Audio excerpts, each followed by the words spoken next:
এই যে দেখেন যে এই যে চরের মধ্যে কাশ বনে গরুগুলো আর কি ঘাস খাইতেছে একদম সীমান্ত এলাকাতে দেখতে পাচ্ছেন। আপনাদেরকে আমরা দেখানোর চেষ্টা করছি পুরো সীমান্ত এলাকা জুড়ে গরু আর গরুতে পুরোপুরি লোড হয়ে গেছে।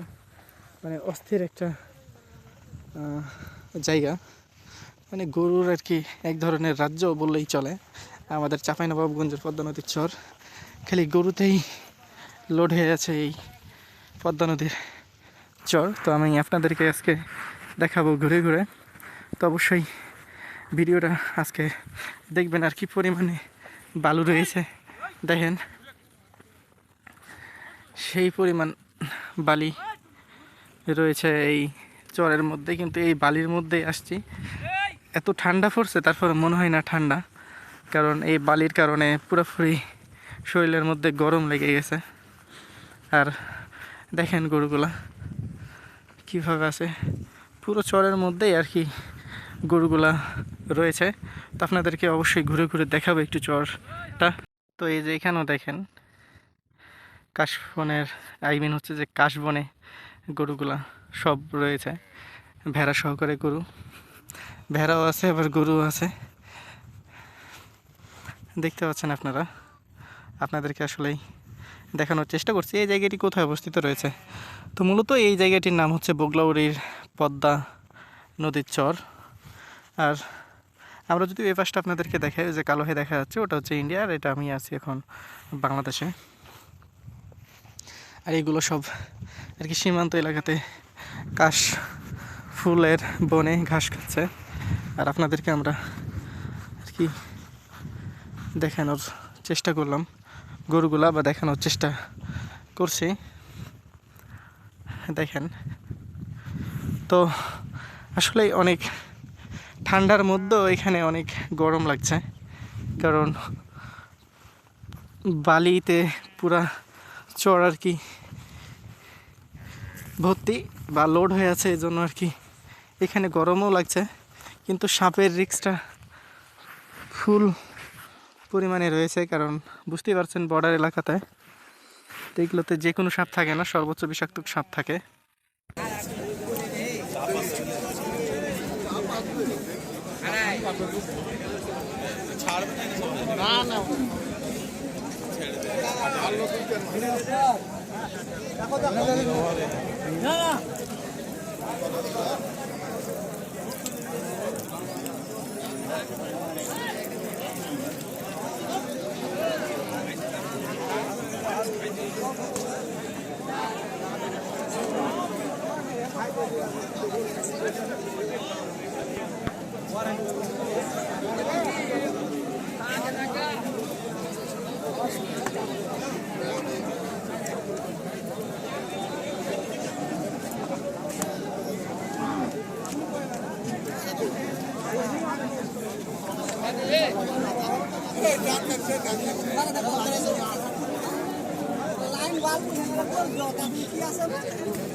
টাকা দিলে তোমাকে তুমি জিম করে নেবে চড়ছে যে চড়বে তো না চলে তুমি কে হয়ে যায় চড়বে ঠিক আছে